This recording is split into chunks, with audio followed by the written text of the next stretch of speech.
সকল মাতাজি এবং প্রভুজিদের চরণে আমার প্রণাম।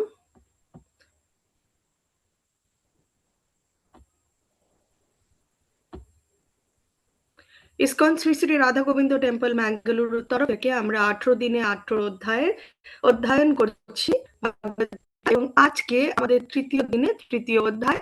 তৃতীয় অধ্যায় না হচ্ছে কর্মযোগ। ভগবান আমাদেরকে আজ কর্মযোগের ব্যাপারে জানাবেন। মঙ্গলাচরণ দিয়ে শুরু করব। ओम अज्ञानतिमिरान्धस्य ज्ञानाञ्जनशलाकया चक्षुरुन्मिलितं येन तस्मै श्रीगुरुभ्ये नमः।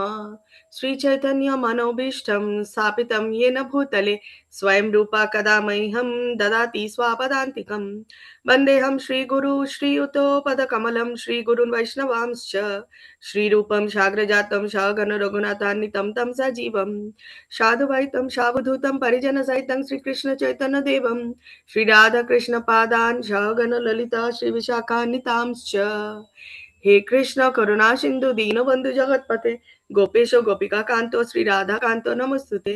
तप्त कांचन गौरांगी श्री राधे वृंदावनेश्वरी वृषभानुसुते देवी प्रणमामि हरिप्रिये। वाञ्छा कल्पतरुभ्यश्च कृपा सिन्धुभ्येव च पतितानां पावनेभ्यो वैष्णवेभ्यो नमो नमो। नमो विष्णुपादाय कृष्णपृष्ठाय भूतले श्रीमते भक्तिवेदान्त स्वामिनिति नामिने। नमस्ते सरस्वते देवे गौरवाणी प्रचारिणे निर्विशेषे शून्यवादी पाश्चात्य देशतारिणे। जय श्री कृष्ण चैतन्य प्रभु नित्यानंद श्री अद्वैत गदाधर श्रीवासादि गौर भक्त वृंद। हरे कृष्ण कृष्ण कृष्ण हरे हरे हरे राम राम राम हरे हरे। निताई गौर प्रेमानंदे हरि हरि बोल। श्रीला प्रभुपाद की जय, श्रीला गुरु महाराज की जय, गुरु परंपरा की जय।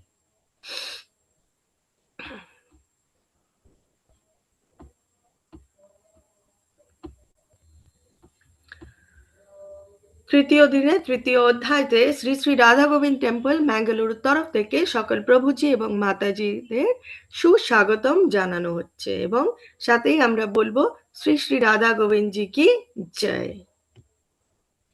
ओम नमो भगवते वासुदेवाय, ओम नमो भगवते वासुदेवाय, ओम नमो भगवते वासुदेवाय।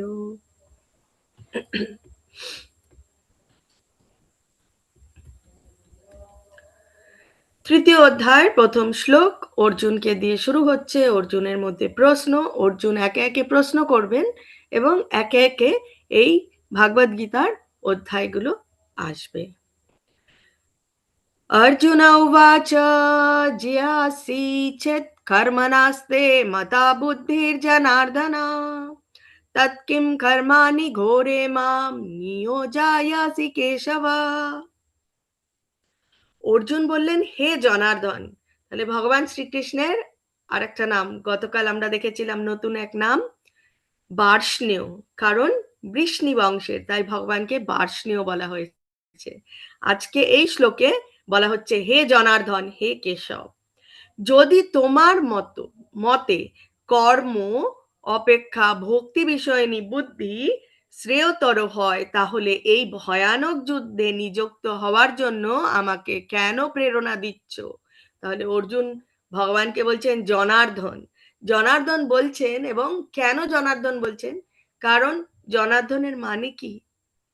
যে জন মানে সেই জনতা, সেই জীবদের যে দেখাশুনো করে, যে রাজা, যে আসল রাজা, সেই হচ্ছে জনার্দন, যে জীবদের পালন পোষণ করেন।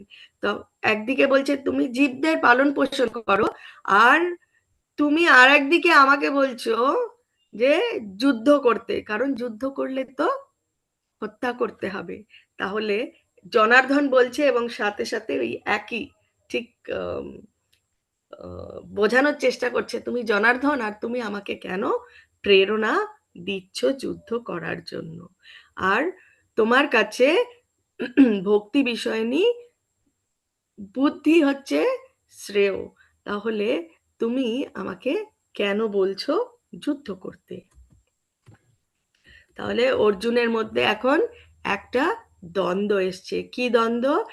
ত্যাগ না কর্ম।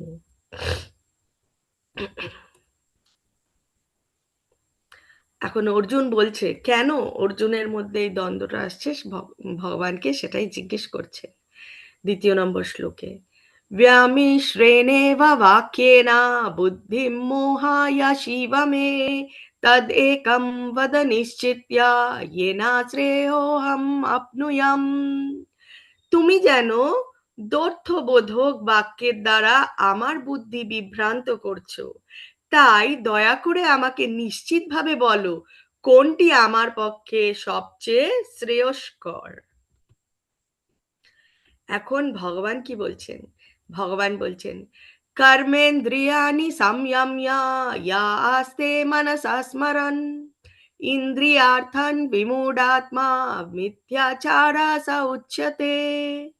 ভগবান বলছেন যে ব্যক্তি পঞ্চ কর্মেন্দ্রিয় সংযত করেও মনে মনে শব্দ রস আদি ইন্দ্রিয় বিষয়গুলি স্মরণ করে, সেই মূঢ় অবশ্যই নিজেকে বিভ্রান্ত করে এবং তাকে মিথ্যাচারী ভণ্ড বলা হয়ে থাকে। আমরা ডান দিকে একটা ছবি দেখতে পাচ্ছি এবং একটা ছবির মধ্যে কি দেখতে পাচ্ছি? আমরা ছবিটির মধ্যে দেখতে পাচ্ছি যে একজন সাধু সাজার চেষ্টা করছে এবং সাধু সাজার চেষ্টা করলেও দেখুন গলার মধ্যে কত কিছু পড়ে রয়েছে, ফুলের মালাও পড়েছে, সাধু সাজার চেষ্টা করছে, কিন্তু হাতে কমণ্ডল রয়েছে, আবার হাতের মধ্যে নেশার দ্রব্যও রয়েছে। তার মানে সে পুরোপুরিভাবে নিজের ইন্দ্রিয়গুলোকে সংযত করতে পারেনি, নিজেকে বিভ্রান্ত করছে। এবং এই প্রকার যারা সাজার চেষ্টা করে, দেখানোর চেষ্টা করে, তাদেরকে মিথ্যাচারী বলা হয়। এখন ভগবান বলছেন, यस्त्वन्द्रियाणि मनसा नियम्यारभतेऽर्जुन कर्मेन्द्रियै कर्मयोगम् আসক্তাঃ সা বিশিষ্যতে। ভগবান বলছেন কিন্তু যিনি মনের দ্বারা ইন্দ্রিয়গুলোকে সংযত করে অনাসক্তভাবে কর্মযোগের অনুষ্ঠান করেন, তিনি পূর্বোক্ত মিথ্যাচারী অপেক্ষা অনেক গুণে শ্রেষ্ঠ। তাহলে মনের দ্বারা ইন্দ্রিয়গুলোকে আমাদের সংযত করা উচিত এবং কর্মযোগের প্রতি অনুষ্ঠান আমাদের করা উচিত, কিন্তু কিভাবে? অনাসক্ত ভাবে। জাস্ট 1 মিনিট, একটা কন্টিনিউয়াসলি আসছে।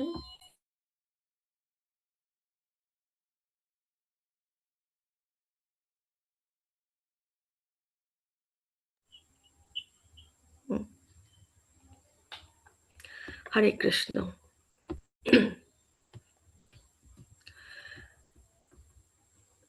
এখন ভগবান আমাদেরকে কি বলার চেষ্টা করছে? অনাসক্তভাবে আমাদেরকে আমাদের কর্মযোগে নিযুক্ত হতে হবে। কেন বলছেন? কারণ আমরা কিন্তু এই জড় জগতের নই, আমরা ভগবানের অংশ, আমরা আত্মা এবং ভগবানের অংশ। আমরা কোনো কর্মের ফলবশত আমরা এই জড় জগতে এসে পৌঁছেছি এবং এই জড় জগৎ আমাদের নয়, এই জগৎটা আমাদের পার্মানেন্ট জায়গা নয়। যার জন্য আগামীতে আমরা দেখে নেব, ভগবান নিজেই শ্লোকে বলেছেন এই জড় জগৎ হচ্ছে দুঃখালয়ম এবং অশাশ্বতম, এটা শাশ্বত নয়, টেম্পোরারি, কিছু দিনের জন্য, স্বল্পস্থায়ী। তো যার জন্য আমাদেরকে জানতে হবে যে আমরা কিন্তু আত্মা এবং এটাই আমার পরিচয়, এর বাইরে আমার কোনো পরিচয় নেই। হ্যাঁ, জরা জগতে এসছি, সংসারে এসছি, সংসার প্রতিপালন করতে হবে। যার মানে আমরা যেই স্থানে রয়েছি সেই স্থানে থেকেও আমাদের কিছু কর্তব্য থাকে, সেই কর্তব্য অবশ্যই পালন করব, কিন্তু আসক্তি যেন না জন্মায়। তাই এখানে বলা হয়েছে তুমি একটি আত্মা, এটি তোমার পরিচয়, এটি জেনে সবকিছু থেকে বিরত থেকে তোমার কর্ম করে যাও। এবং এখানে যে ছবিটা রয়েছে এটা হচ্ছে পদ্ম পাতার মতন। এই পদ্ম পাতাটা এক্সাম্পল আমাদেরকে ভগবান দিচ্ছে।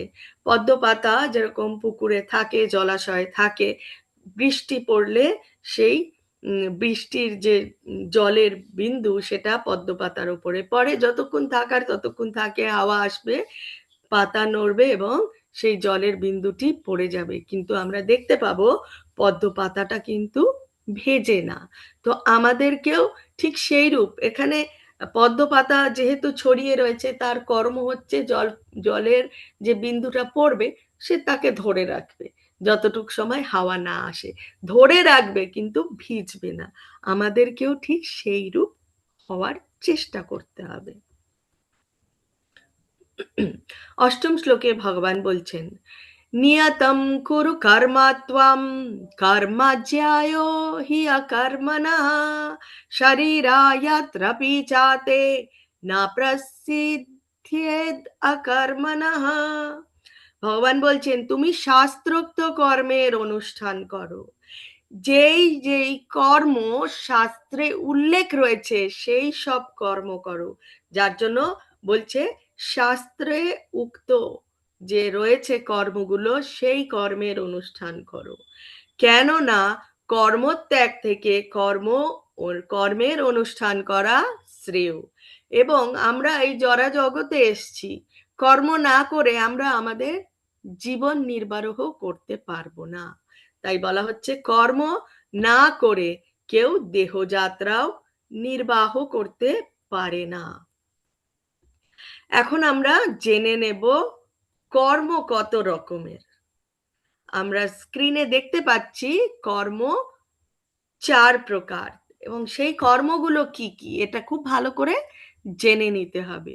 প্রথমে দেখাচ্ছে বিকর্ম। বিকর্ম বলতে আমরা কি বুঝি? ঈশ্বরের বিধি ভঙ্গ করা, বা বিকর্ম হচ্ছে যেই সব কর্ম শাস্ত্রে উল্লেখ নেই, যেই সব কর্ম করা উচিত নয় সেই সব কর্মই কিন্তু শাস্ত্রে উল্লেখ নেই। যার জন্য শাস্ত্র মেনে কর্ম না করলে, যেই সব কর্ম শাস্ত্রে নেই সেই সব কর্ম হচ্ছে বিকর্ম। তারপরে বলা হচ্ছে কর্ম। কর্ম বলতে কি বলা হচ্ছে? কোনো ফলের আশা করে যে কর্ম করা হয়, ভালো কর্মই করা হচ্ছে, কিন্তু তার সাথে আশা রয়েছে যে আমি এই কর্ম করলে আমি এই ফল পাবো, সেই কর্মকে বলা হচ্ছে কর্ম। তৃতীয় কর্ম হচ্ছে ভালো কর্ম, যেটা কোনো আশা না করে করা হয়, তাকে বলা হয় নিষ্কাম। কোনো কামনা বাসনা নেই সেই কর্মের মধ্যে, তাই নিষ্কাম কর্ম। এবং চতুর্থ যেটা দেখতে পাচ্ছি সেটা হচ্ছে অকর্ম। অকর্ম হচ্ছে ভালো কর্ম, কিন্তু ভগবানের চরণে সমর্পণ করে যে কর্ম করা হয় এবং ফলের আশা করা হয় না। কেন ফলের আশা করা হয় না? আমি তো ভগবানের চরণে সমর্পণ করে কর্মটা করছি, অতএব ফলের আমি কোনো আশা করব না, যা হবার ভগবান দেখবে, এই আশা করে যে কর্ম করা হয় সেটাকে বলা হয় অকর্ম। এখন আমরা দেখে নেব কর্মের যে নীতি বা ল অফ কর্মা। এখানে আমরা কিছু গুটি সাজানো দেখতে পাচ্ছি একের পর এক, এবং খুব পাশাপাশি সাজানো। একটা টোকা মারলে প্রথম গুটিটা গিয়ে দ্বিতীয় গুটিকে ধাক্কা মারছে, এবং তৃতীয়, এই করতে করতে কিন্তু চেন যদি বানানো হয় তাহলে কিন্তু প্রথম গুটিটাকে একটা ধাক্কা মারলে, একটু হালকা নাড়িয়ে দিলে একদম শেষেরটা গিয়েও পড়ে যাবে। এটাই হচ্ছে কর্মের নীতি। কি হচ্ছে, আমরা এই জড়জগতে এসেছি, আমরা বিভিন্ন রকম ভাবে প্রকৃতির যে 3টে গুণ সেই গুণের দ্বারা প্রভাবিত, এবং খুব সেই গুণের খুব জোর, যার জন্য আমরা অনেক সময় অনেক রকম পরিস্থিতিতে পড়েও অনেক রকম কর্ম করে ফেলি। আমরা ভাবি যে আমরা তো এরকম কঠিন পরিস্থিতিতে আছি, এইটুকু করলে কিছু হবে না, ভগবান কিছু ভাববে না। অনেক সময় ভেবে থাকি। কিন্তু কি হয়, যতটুকুই করি না কেন সেটা ভালো হোক বা খারাপ হোক, সেটা কিন্তু সেই কর্মের ফল কিন্তু ঘুরে আমাদের কাছেই আসবে। যেটা এটাকে বাংলায় কি বলে আমি ঠিক জানি না, বুমার্যাং। এটা মানে ছুঁড়লে কিন্তু ঘুরে, ঘুরে, ঘুরে, ঘুরে আবার নিজের কাছেই আসে। তো সেই আমি আমি যেরকম কর্ম করব সেই বুমার্যাং এর মতন কর্মের ফলটা কিন্তু ঘুরে আমার কাছেই আসবে। এবং ডান দিকে ইংরেজিতে রয়েছে যে আমার সাথে কে কি ব্যবহার করলো সেটা কিন্তু আমার কর্ম নয়। যে আমার সাথে ব্যবহার করলো, খারাপ ব্যবহার ভালো ব্যবহার যাই করে থাকুক না কেন, সেটা তার কর্ম। সেই সেই ব্যবহারের কর্মফল, যে ব্যবহারটা করলো তাকেই ভোগ করতে হবে, আমাকে নয়। কিন্তু আমার এখানে কি আছে, আমি সেই ব্যবহারের পরিপ্রেক্ষিতে আমি কিরকম ভাবে রিয়্যাক্ট করলাম, আমি কিরকম ভাবে তার সাথে ব্যবহার করলাম, সেটা হচ্ছে আমার কর্ম। কেউ আমার সাথে খুব খারাপ ব্যবহার করছে, আমিও যদি উল্টে তার সাথেও খারাপ ব্যবহার করি, তাহলে সেই কর্মটা কিন্তু আমার ওপরেই ঘুরে ফিরে আসবে, তার ফল আমাকেই ভোগ করতে হবে। এটা না যে সে খারাপ করেছে দেখে আমি খারাপ করেছি আমার কিছু হবে না, সেরকম ভেবে চললে হবে না। আমি আমার যে নিয়ম রীতি, আমার যেরকম ব্যবহার করা উচিত আমি ঠিক সেই রকম ভাবেই করব। নিরপেক্ষভাবে আমি আমার কর্ম করে যাব। তো আমার কর্মে যদি কোনো গন্ডগোল থাকে, সেটা কিন্তু আমাকেই ভোগ করতে হবে। অতএব যে যা বলছে, যে যা করছে করুক, আমাকে রিয়্যাক্ট করার দরকার নেই। আমাকে একদম নিরপেক্ষভাবে যেটা করা উচিত ঠিক সেটাই আমার করা দরকার। আমরা অনেক সময় বলে থাকি ভালো মানুষের সাথে কেন খারাপ হয়। অনেকেও দেখছি যে অনেক রকম যে কর্ম ঠিক না, বিকর্মের কিছু করে যাচ্ছে, কিন্তু তার তো কোনো অসুবিধা হচ্ছে না, তার সাথে তো কোনো কিছু খারাপ হচ্ছে না, সে তো ফুলে ফেঁপে উঠছে, ভালোই রয়েছে, আনন্দে সুখে রয়েছে। এটা আমাদের বলা ভুল। কারণ যে কর্ম থাকে সেই কর্মের এক এক রকম কর্মের এক এক রকম টাইম পিরিয়ড থাকে, এক্সপায়ারি ডেট থাকে, ঠিক আছে? মানে আম, এখানে বলা চলে যে যে টাইম নেয়, ঠিক আছে? কিছু ফুল গাছ দেখবেন সারা বছর ফুল দিচ্ছে, ঠিক আছে? আবার কিছু গাছ দেখবেন যে আম, কোনো একটা ঋতুতেই সে ফুল দেয়। তো ঠিক সেরকম ভাবেই কর্মগুলো ঠিক সেরকম। খারাপ কর্ম করলাম, কিছু কর্ম এরকম করলাম, ইমিডিয়েট রেজাল্ট পাওয়া যায়, ইমিডিয়েট ফল পাওয়া যায়। কিছু পাওয়া যায় কিছু দিন পরে, কিছু মাস পরে, কিছু বছর পরে, এবং কিছু পাওয়া যায় অনেক অনেক অনেক বছর পরে। আমরা অনেক সময় দেখি যে একজন মানে খুব ভালো কিন্তু তার সাথে কিছু খারাপ হয়েছে, না সেটা তার পূর্বের কোনো কর্মের ফল তাকে ভোগ করতে হচ্ছে। আবার অনেক সময় এটাও দেখা যায়, এখানে যে উদাহরণটা দেওয়া হয়েছে, একটি বাঁশ গাছ রয়েছে, ঠিক আছে? এবং সেটাকে যদি কেটে কেটে কেটে কেটে আলাদা আলাদা করে রোপণ করা হয়, তখন কি হয়, তখন সেই ঝাড়টা অনেক বেশি হয়, অনেক বেশি মাত্রায় হয়। অনেক সময় ডাল ছেটে দিলে দেখবেন গাছটা অনেক সুন্দর হয়।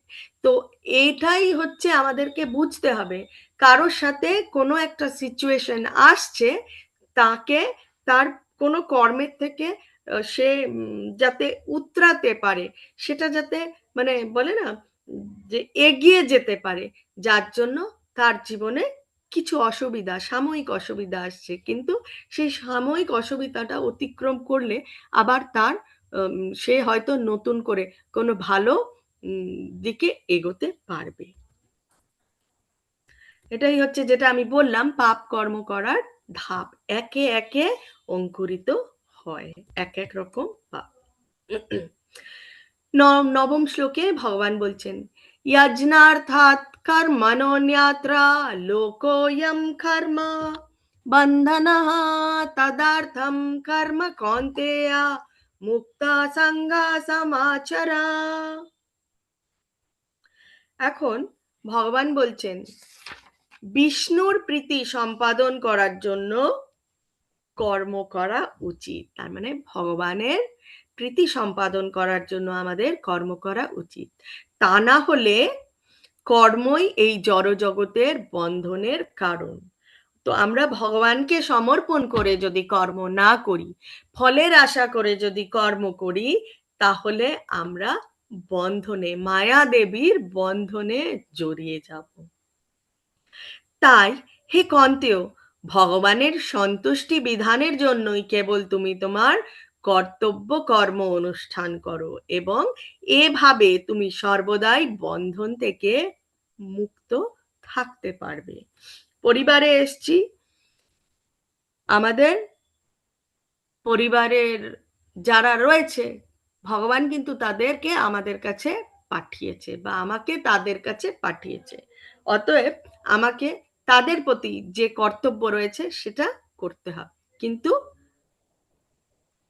তাদের থেকে আমি কোনো কিছু আশা করব না।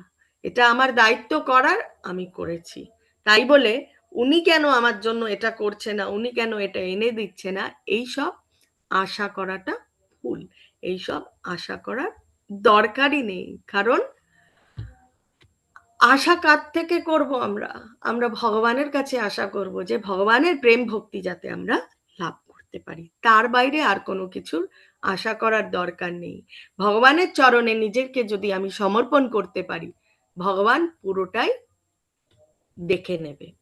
কারণ একটা ছোট্ট গল্প আমার এখানে মনে পড়ছে, যে গল্প আমি শুনেছিলাম যে কোনো একটা বিল্ডিং এ আগুন লেগেছে, এবং যখন আগুন লেগেছে বাচ্চাটা দোতলায় এসে দাঁড়িয়েছে, তো তখন তার পিতা তাকে বলছে তুমি ওপর থেকে লাফ দাও। ঠিক আছে? তো পিতা নিচে দাঁড়িয়ে বলছে লাফ দাও। তো বাচ্চাটা তখন কি করলো? বাচ্চাটা পুরোপুরি তার পিতার ওপরে ভরসা রয়েছে যে আমার পিতা বলেছে আমাকে লাফ দিতে। অত বাচ্চাটা ওপর থেকে লাফ দিল এবং পিতা ধরে নিল। বাচ্চাটা কিন্তু চিন্তা করেনি যে আমি কি লাফ দেব, আমাকে কি ধরতে পারবে, আমি কি নিচে পড়ে যাব, আমার কি পা ভেঙে যাবে, আমার হাত ভেঙে যাবে, এইসব চিন্তা করেনি। যার জন্য পিতা রেডি যে লাফ দেবে, ধরবো, এবং বাচ্চাটা উদ্ধার হয়ে গেল। তো আমাদেরকেও মনে করতে হবে আমরা সেই পরিস্থিতিতে রয়েছি। ঠিক আছে? ভগবানের উপর 100%, যেরকম অর্জুন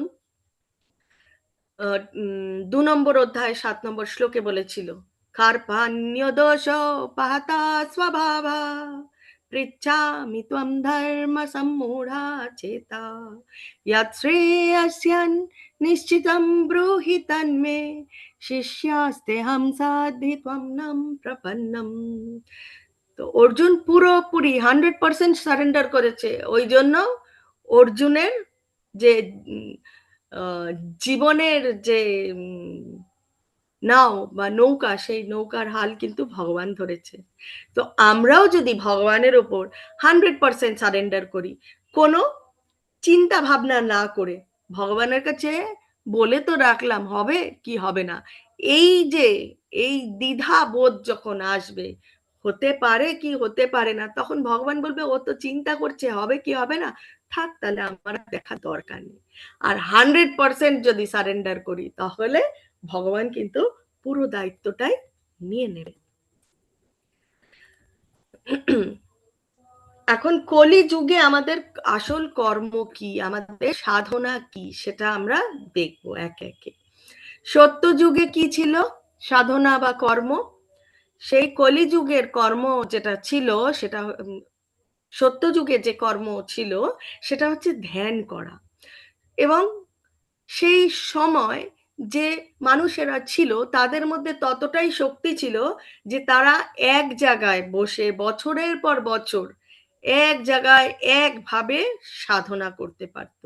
কারণ সেই ক্যারেক্টারিস্টিক্স গুলো দেওয়া ছিল তাদের মধ্যে, এবং সেই যুগের নিয়ম সেটাই ছিল যে ধ্যান করতে হবে। ত্রেতা যুগে কি ছিল? ত্রেতা যুগে কর্ম ছিল অগ্নির দ্বারা যজ্ঞ করা। এবং সেই যজ্ঞই করত ত্রেতা যুগের মানুষেরা। দাপর যুগে ছিল মন্দিরে গিয়ে পুজো অর্চনা করা, মন্দিরে মন্দিরে পুজো অর্চনা ছিল দাপর যুগে। এবং কলিযুগে, কলিযুগে আমাদের জীবনের যে সময়সীমা সেটা কমে এসছে। আমরা আমাদের কর্মজীবনে প্রচন্ডভাবে ব্যস্ত, আমাদের কাছে সময় নেই, আমাদের কাছে অতটাও এনার্জিও নেই যে আমরা ধ্যান করব দিনের পর দিন, বছরের পর না। আমাদের কলিযুগ সেটা মানে সেটা সমর্থনই করে না। মানে এনভায়রনমেন্টাল কন্ডিশন, চারিদিকের যে মানে কি বলবো, এনভায়রনমেন্টাল কন্ডিশন সেটা সাপোর্ট করে না।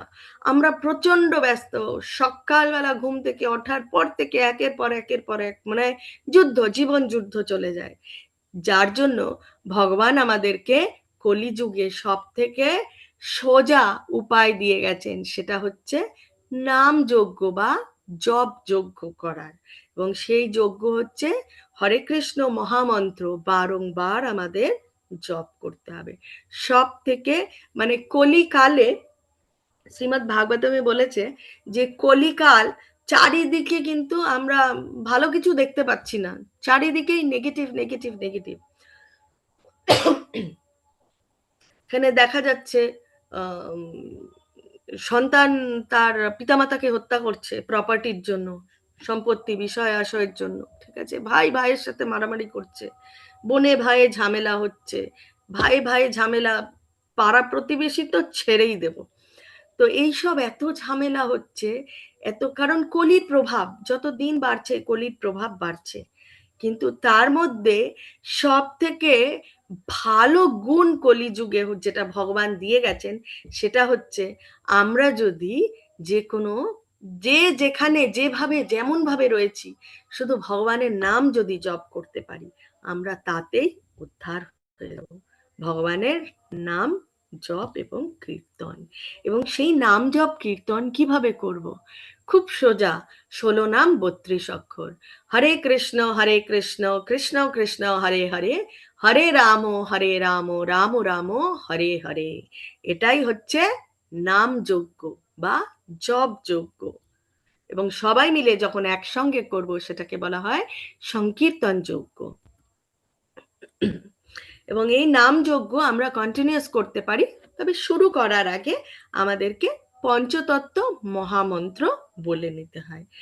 আমরা জেনে নেব পঞ্চতত্ত্বর আসলেই মানে কি, তার আগে আমরা পঞ্চতত্ত্ব মহামন্ত্র এখানে বলতে হবে। জয় শ্রীকৃষ্ণ চৈতন্য প্রভু নিত্যানন্দ শ্রী অদ্বৈত গদাধর শ্রীবাসাদি গৌর ভক্তবৃন্দ। এটাই হচ্ছে পঞ্চতত্ত্ব মহামন্ত্র। আমরা এখানে ছবি দেখতে পাচ্ছি,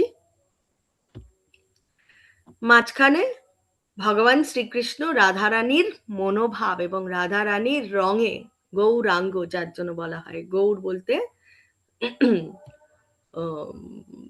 সাদা ফর্সা সোনালী অঙ্গ, গৌরাঙ্গ মহাপ্রভু রয়েছে। এবং তিনি শ্রীকৃষ্ণ নিজে, অন্য কেউ নয়। তো ভগবান শ্রীকৃষ্ণ চৈতন্য মহাপ্রভুর রূপে এসছেন। কিন্তু মধ্যিখানে আমরা দেখতে পাচ্ছি চৈতন্য মহাপ্রভুর ডান দিকে বা দক্ষিণে নীলাভ বস্ত্রে রয়েছে নিত্যানন্দ প্রভু। নিত্যানন্দ প্রভুর ডান দিকে বা দক্ষিণে রয়েছে অদ্বৈত আচার্য। চৈতন্য মহাপ্রভুর বাম দিকে রয়েছে গদাধর পণ্ডিত, এবং গদাধর পণ্ডিতের বাম দিকে রয়েছে শ্রীবাস ঠাকুর। এই পাঁচজনকে নিয়ে আমরা বলি পঞ্চতত্ত্ব।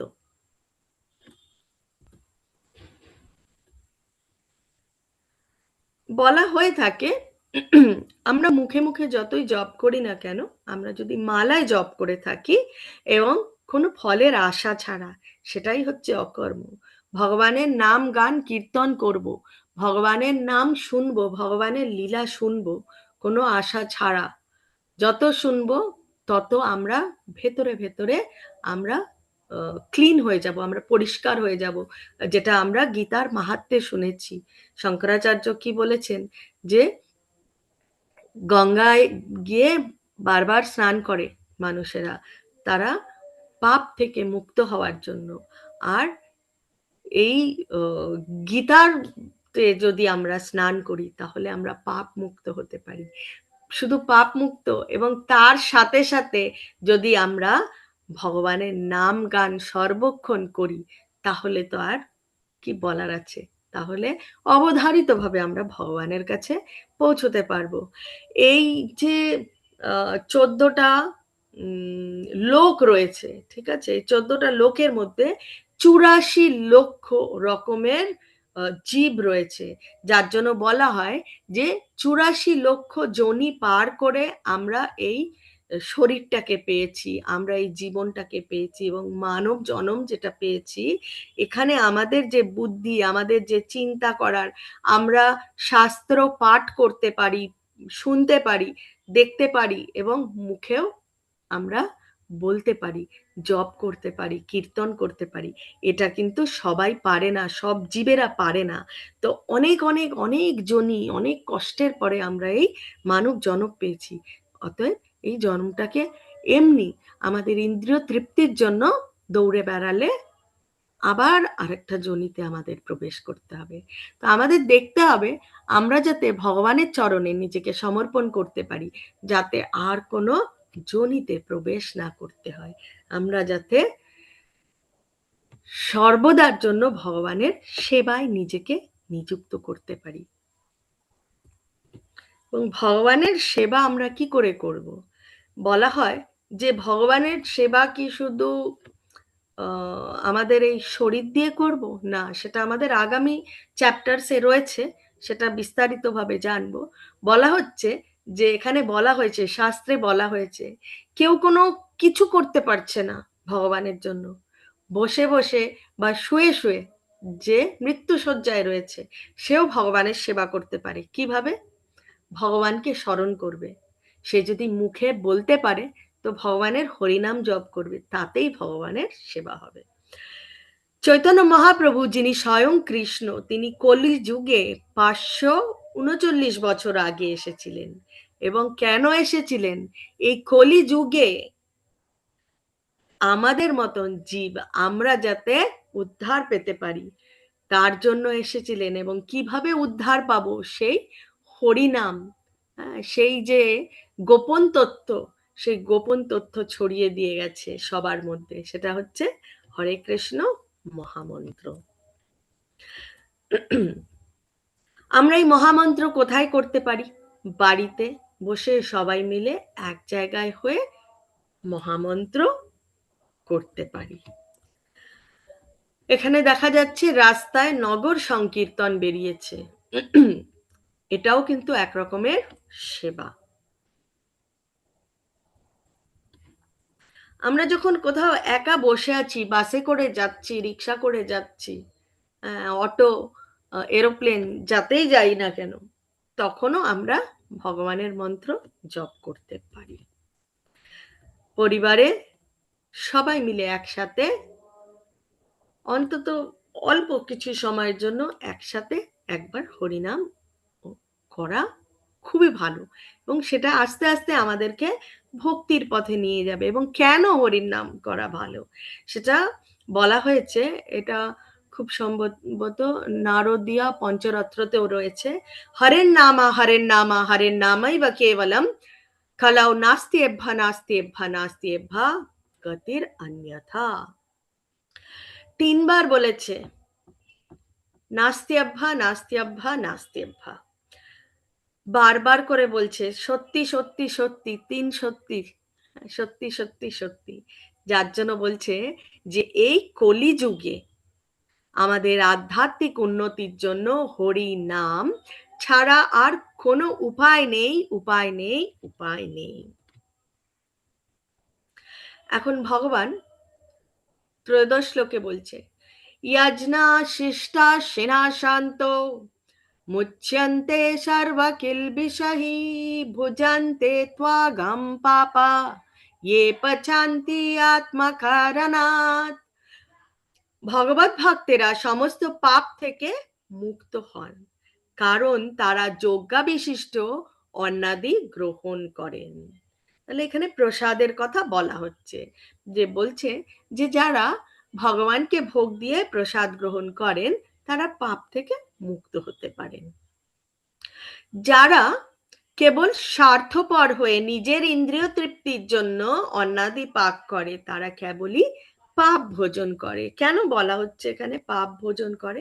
কারণ আমি একটু আগেই বললাম 84 লক্ষ জীব রয়েছে। তো এরকম অনেক জীব রয়েছে যে আমরা যখন সেই শাক অথবা ফল, যেটাই জমির থেকে যখন শাক টেনে তোলা হচ্ছে বা যখন কেটে আনা হচ্ছে, তখন সেখানেও কোনো না কোনো জীব রয়েছে এবং সেই জীব কিন্তু হত্যা হচ্ছে, সেটার দায়ও আমাদের উপরে আসছে। তো তারপরে যখন জল দিয়ে ধোয়া হচ্ছে, ডোলে মুছে ঝাঁকি করে, তখনও কিছু জীব কিন্তু হত্যা হচ্ছে, সেটাতেও পাপ হচ্ছে। যখন কোনো পাত্রে রাখা হচ্ছে, পাত্রের মধ্যেও হয়তো কোনো জীব আছে, সেটাও হত্যা হচ্ছে। যখন আগুন জ্বালানো হচ্ছে, জাস্ট 1 মিনিট, ব্যাটারি লো, যখন আগুন জ্বালানো হচ্ছে তখন হাওয়ায় কিছু জীব রয়েছে, সেই জীবগুলো হত্যা হচ্ছে। তো যার জন্য বলা হয় যে আমরা যা কিছুই রন্ধন করি যদি ভগবানকে সমর্পণ করে তারপরে আমরা গ্রহণ করি, তাহলে সেটা পাপ মুক্ত হয়ে যায়। এখন ৪র্দশ শ্লোকে ভগবান বলছেন, अन्नाद् भवन्ति भूतानि पर्जन्याद् अन्न सम्भवः यज्ञाद् भवति पर्जन्यो यज्ञा कर्म समुद्भवः। অন্ন খেয়ে প্রাণীগণ জীবন ধারণ করে, বৃষ্টি হওয়ার ফলে অন্ন উৎপন্ন হয়। এটা কোয়েশ্চেন রয়েছে, আপনাদের আনসার করতে হবে কুইজে। অন্ন খেয়ে প্রাণীগণ জীবন ধারণ করে, বৃষ্টি হওয়ার ফলে অন্ন উৎপন্ন হয়। এবং অন্ন কিভাবে উৎপন্ন হয়? যজ্ঞ অনুষ্ঠান করার ফলে বৃষ্টি হয় এবং সেই বৃষ্টি থেকেই অন্ন উৎপন্ন হয় এবং শাস্ত্রোক্ত কর্ম থেকে যজ্ঞ উৎপন্ন করা হয়। আমরা সেটাই দেখছি, যজ্ঞ করা হচ্ছে, যজ্ঞ থেকে শাস্ত্র রয়েছে, শাস্ত্র ভগবানের থেকে শাস্ত্র আসছে, শাস্ত্র থেকে শাস্ত্র দেখে যজ্ঞ করা হচ্ছে, সেই যজ্ঞ অনুযায়ী বৃষ্টি আসছে, বৃষ্টির ফলে আমাদের আনাজ আসছে এবং আনাজ আমরা ভগবানের জন্য তৈরি করে ভগবানকে দিয়ে তবে গ্রহণ করব। এখানে আমরা গিরিধারী কে দেখতে পাচ্ছি।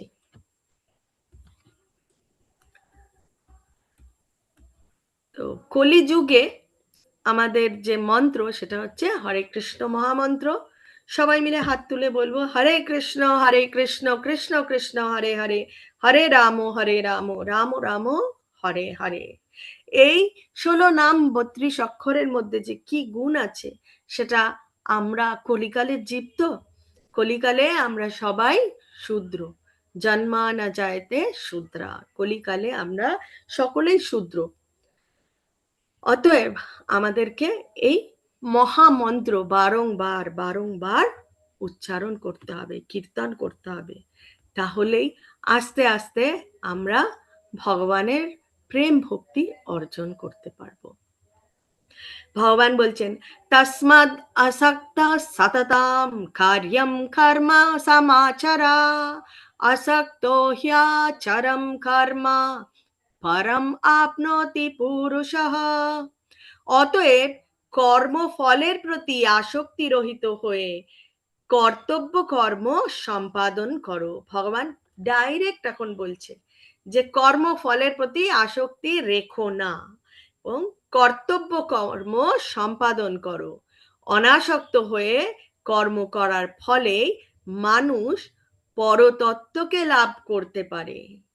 তাহলে আমাদের যদি কর্মের ফলের প্রতি আসক্তি না থাকে, তাহলেই আমরা পরতত্ত্বকে লাভ করতে পারবো।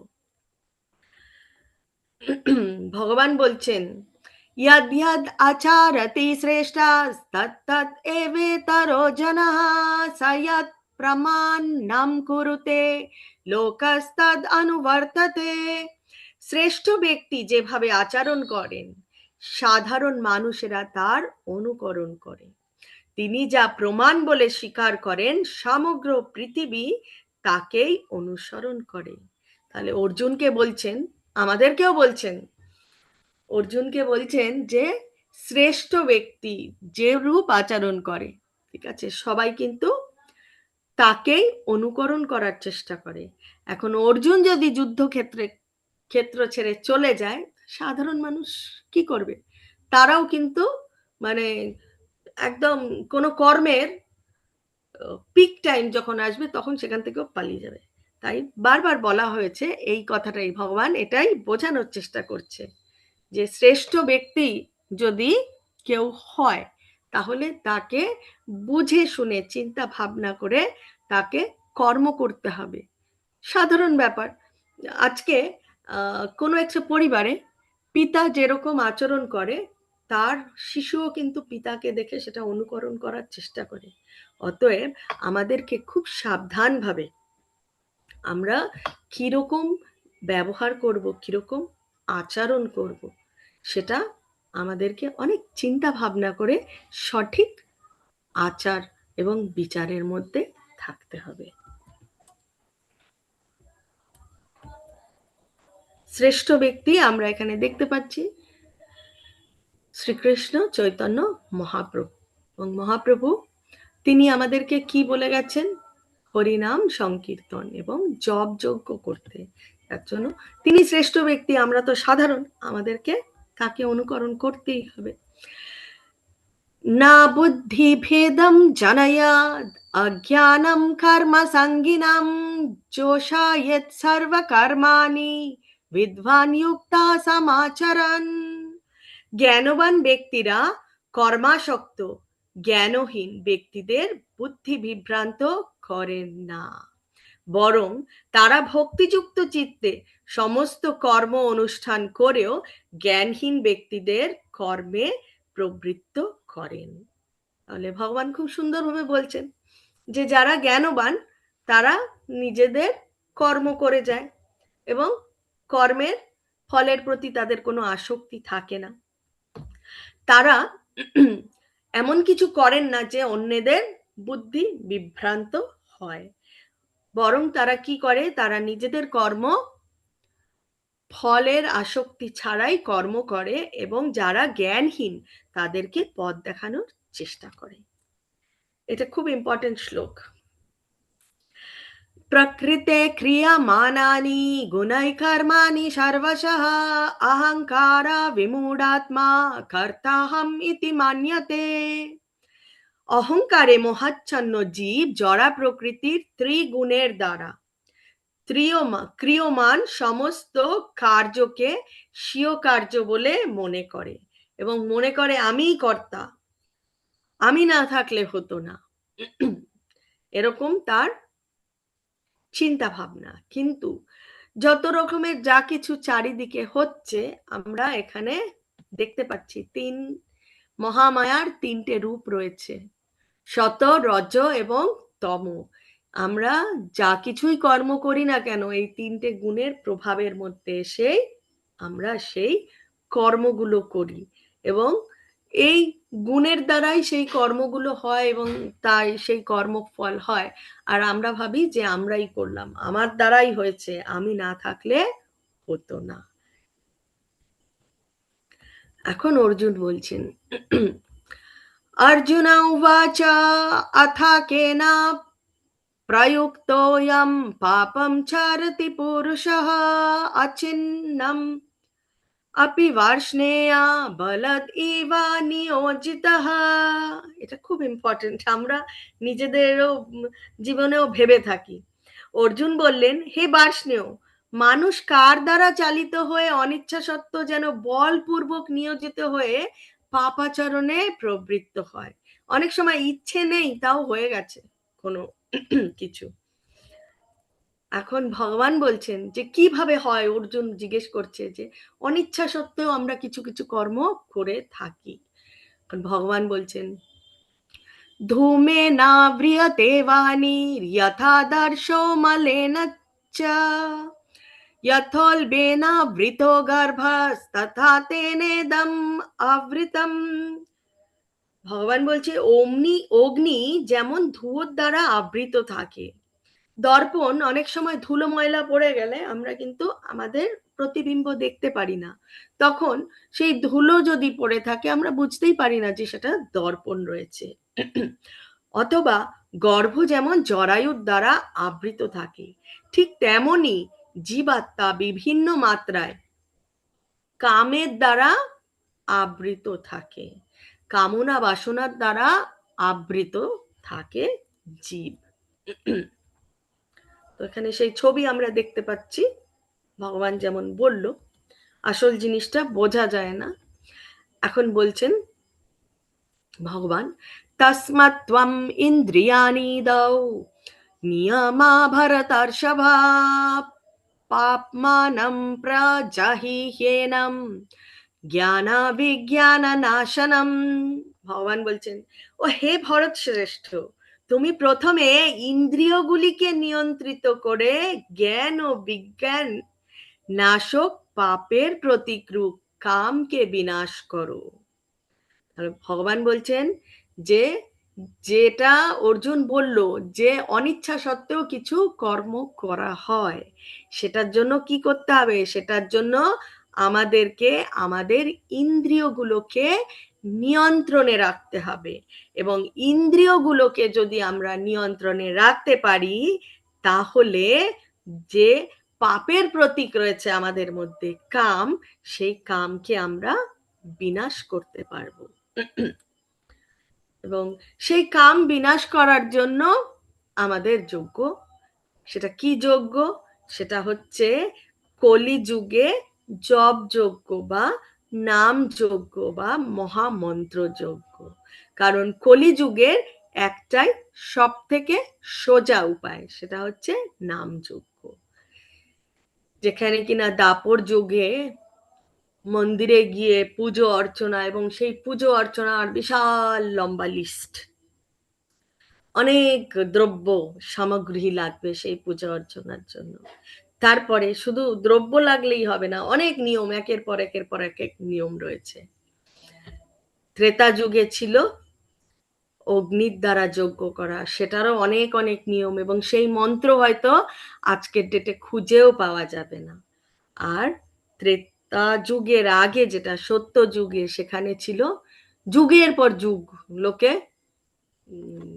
মানে বছরের পর বছর লোকে ধ্যান করত, যেখানে কিনা আমরা দেখেছিলাম বাল্মীকির নাম কিভাবে আসে সেটাও আমরা দেখে নেব। সেই এক জায়গায় বসে ধ্যান করতে করতে উই পোকার ঢিপি হয়ে গেছিল, তার মানে কত বছর ধরে তিনি। তো সেই সব সামর্থ্য আমাদের মধ্যে নেই, সেই সব শক্তিও আমাদের মধ্যে নেই যে আমরা এক মুহূর্ত, আমি নিজে এখানে ক্লাস করতে বসে কতবার নড়াচড়া করে যাচ্ছি, মাথায় হাত দিচ্ছি, হাত এদিক ওদিক নাড়াচ্ছি, কি করে আমরা বছরের পর বছর যজ্ঞ করব? এক মুহূর্ত বসার আমাদের জো নেই, এটাই হচ্ছে কথা। এবং সব থেকে সোজা সেটা হচ্ছে হরে কৃষ্ণ মহামন্ত্র এবং কলিযুগে।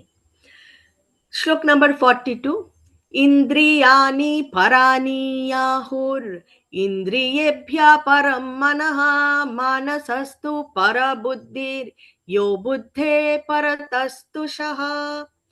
স্থূল জড় পদার্থ থেকে, স্থূল জড় পদার্থ বলতে আমাদের এই শরীরটাও স্থূল, তাই স্থূল জড় পদার্থ থেকে ইন্দ্রিয়গুলিকে ভগবান শ্রেয় বলছে। ইন্দ্রিয়গুলির থেকে বলছে মন আমাদের শ্রেয়, মনের থেকে বুদ্ধি হচ্ছে শ্রেয়, এবং সেই বুদ্ধির থেকে কে শ্রেয়স্কর? আত্মা হচ্ছে শ্রেয়স্কর। ফলে জড় পদার্থ থেকে ইন্দ্রিয়, ইন্দ্রিয় থেকে মন, মনের থেকে বুদ্ধি, বুদ্ধির থেকেও শ্রেয়স্কর কে? আমাদের ভেতরে যে আত্মা রয়েছে সেই আত্মা। এটা খুব ইম্পর্টেন্ট। আমার প্রতিটা ক্লাসে আবার বারংবার সবার এটা নিয়েই প্রশ্ন হয়। আপনাদেরও যদি কোনো অসুবিধা হয়ে থাকে নিশ্চয়ই প্রশ্ন করবেন। এটা হচ্ছে আমাদের জীবনের যে রথ, জীবনের রথের যে মালিক সে হচ্ছে আত্মা। আত্মারও মালিক রয়েছে স্বয়ং ভগবান। তো এবং আত্মা হচ্ছে মালিক। আমাদের এই শরীরটা হচ্ছে রথ, আছে, এবং ইন্দ্রিয়গুলো যে রয়েছে সেটা হচ্ছে ঘোড়া। রথের যে ঘোড়া সেটাকে বলা হচ্ছে ইন্দ্রিয়। মন সেটা হচ্ছে লাগাম, যে দড়ি বা রশিটা দিয়ে ঘোড়াটা বেঁধে রাখা হয়, ঘোড়াগুলো, পাঁচটা ঘোড়া, পাঁচটা ইন্দ্রিয়। এবং যে সারথি, সেই সারথি হচ্ছে আমাদের বুদ্ধি। এটা এই ছবিটাতে খুব সুন্দরভাবে দেখতে পাবো। ছবিটা দেখে নেব। এখানে 1 2 3 4 5টা ঘোড়া রয়েছে। 5টা ঘোড়া দিয়ে একটা রথ। রথে যে প্যাসেঞ্জার বসে আছে সে হচ্ছে আত্মা। ঠিক আছে? ঘোড়াগুলো দৌড়ে যাবে এদিক ওদিক সেদিক। 5টা ইন্দ্রিয় আমাদের সবসময়, যেটা দেখার না সেটা আমরা দেখে ফেলি, যেটা করার না করে ফেলি। ঠিক আছে? 5টা ইন্দ্রিয় 5 দিকে সবসময় ছোটাছুটি করার চেষ্টা করছে। এবং এই যে লাগাম, যেটা দড়ি রয়েছে, সেটা হচ্ছে আমাদের মন। এবং মনটাকে আমাদের কি দিয়ে টেনে রাখতে হবে? বুদ্ধির দ্বারা। অতএব আমাদের বুদ্ধিটাকে ঠিক রাখতে হবে। বুদ্ধি যদি শক্তপোক্ত হয়, ঠিক হয়, তাহলেই সেই লাগামটাকে ভালো করে টেনে রাখতে পারবে। লাগাম কি? মন। বুদ্ধি দিয়ে মনকে আমাদেরকে টেনে রাখতে হবে এবং মনকে ঠিক করে আমাদের পঞ্চ ইন্দ্রিয়কে আমাদেরকে কন্ট্রোল করতে হবে। তাদেরকে 5টা ইন্দ্রিয় মন দিয়ে এবং মনকে বুদ্ধি দিয়ে নিয়ন্ত্রণ করতে হবে। তাহলেই আমাদের এই মানব জনম সফল হবে।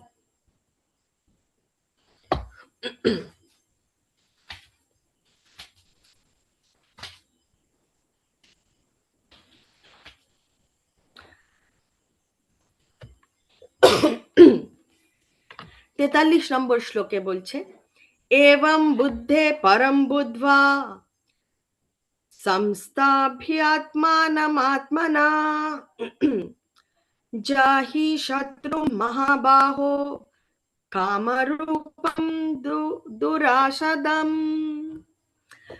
হে মহাবীর অর্জুন, নিজেকে জড় ইন্দ্রিয় মন ও বুদ্ধির অতীত জেনে, বলছে এই জড় ইন্দ্রিয় মন এবং বুদ্ধির ওপরে নিয়ে যেতে হবে এবং নিশ্চয়াত্মিকা বুদ্ধির দ্বারা মনকে স্থির করো এবং এভাবেই চিৎ শক্তির দ্বারা কামরূপ দুর্জয় শত্রুকে জয় করো। এখানে বলছে যে দুর্জয় শত্রু কে আমাদের জীবনে? কাম, কামনা, বাসনা। তো সেই দুর্জয় শত্রুকে আমাদের জয় করতে হবে। আজকের যে মেসেজ রয়েছে ক্লাসের সেটা হচ্ছে, আমরা যদি ভালো কর্ম করি তাহলে আমরা উচ্চতর কোনো গ্রহেতে পৌঁছতে পারি, কারণ ভালো কর্মের ফল ভালোই হয় এবং সেই ভালোর দ্বারা উচ্চতর কোনো গ্রহে পৌঁছতে পারবো। আমরা যদি খারাপ কাজ করে থাকি, বিকর্ম যেটা দেখলাম, সেই রকম কর্ম করলে আমরা আমাদেরকে সেই কুকর্মের কুফল ভোগ করতে হবে। তাহলে আমাদেরকে এই জড় জগতের নিচে আরো 7টা রয়েছে জগৎ, 7টা লোক রয়েছে, সেই সব নিম্ন লোকে গিয়ে পৌঁছতে হবে। আর আমরা যদি ভগবান শ্রীকৃষ্ণের কাছে পৌঁছতে চাই, তার গোলক ধামে যদি পৌঁছতে চাই, তাহলে আমাদের কি করতে হবে? আমাদের ভগবান শ্রীকৃষ্ণের চরণে আত্মসমর্পণ করতে হবে, করে আমাদের নিজের কর্তব্য কর্ম আমরা করে যাব। এবং সেই সমর্পণ করার জন্য আমাদেরকে 100% তার চরণ কমলে নিজেকে নিযুক্ত করতে হবে, কর্ম ছেড়ে দিয়ে না। জাগতিক কর্ম আমরা যে যেখানে রয়েছি, যেভাবে রয়েছি, সেই কর্ম করতে হবে, ফলের আশা করব না। আর সাথে ফলের আশাটা ভগবানের চরণেই আমরা ছেড়ে দেব, বাকিটা ভগবান দেখে নেবে। এবং সর্বক্ষণ আমাদের কি করতে হবে? আমাদের শ্রবণ করতে হবে ভগবানের কথা। জরা জগতে চারিদিকে নানান রকম অনেক রকম আকর্ষণ রয়েছে, অনেক রকম কথাবার্তা রয়েছে, সেই সব কথাবার্তায় আমরা কান দেব না, নিয়ন্ত্রণ করব, শুনবো না সেই সব। কি শুনবো? হ্যাঁ, ভগবানের সম্বন্ধে যদি কোনো কথা হয়, সেই কথা অবশ্যই শুনবো। ভগবানের হরিকথা শুনবো, ভগবানের লীলার কথা শুনবো, ভগবানের নাম শুনবো, কান দিয়ে শুনবো, মুখ দিয়ে কীর্তন করব, এবং সব সময় ভগবানকে স্মরণে রাখবো। তাই বলা হয় শ্রবণম, কীর্তনম, বিষ্ণু স্মরণম, এই তিনটেই আমাদেরকে উদ্ধার করতে পারে। এবং আমরা সবসময় শ্রবণ করব এবং কীর্তন করতে থাকবো, নিজেরা একা একা থাকলেও জোরে জোরে হরে কৃষ্ণ কৃষ্ণ কৃষ্ণ হরে হরে, হরে রাম রাম রাম হরে হরে বলবো। যখন একা বলছি, আমার মুখ দিয়ে বলছি, আমি আমার কান দিয়ে শুনছি, শুধু আমি শুনছি না, আমার আশেপাশে এই হাওয়ার মধ্যেও বিভিন্ন রকমের জীব আছে, তারাও শুনবে। একটা টিকটিকি হয়তো রয়েছে, একটা মাকড়সা হয়তো রয়েছে, একটা পিঁপড়ে, একটা মশা, একটা আরশোলা, যেই থাকুক না কেন, তাদেরকেও জোরে জোরে শোনাবে, এবং তাদেরকে শোনালেও সেই স্বীকৃতিটা আমারই আসবে। ঠিক আছে? তো আজকে ক্লাস এই অবধি। আপনাদের কারোর যদি কোনো প্রশ্ন থাকে, তাহলে একে একে হ্যান্ড রেজ করবেন।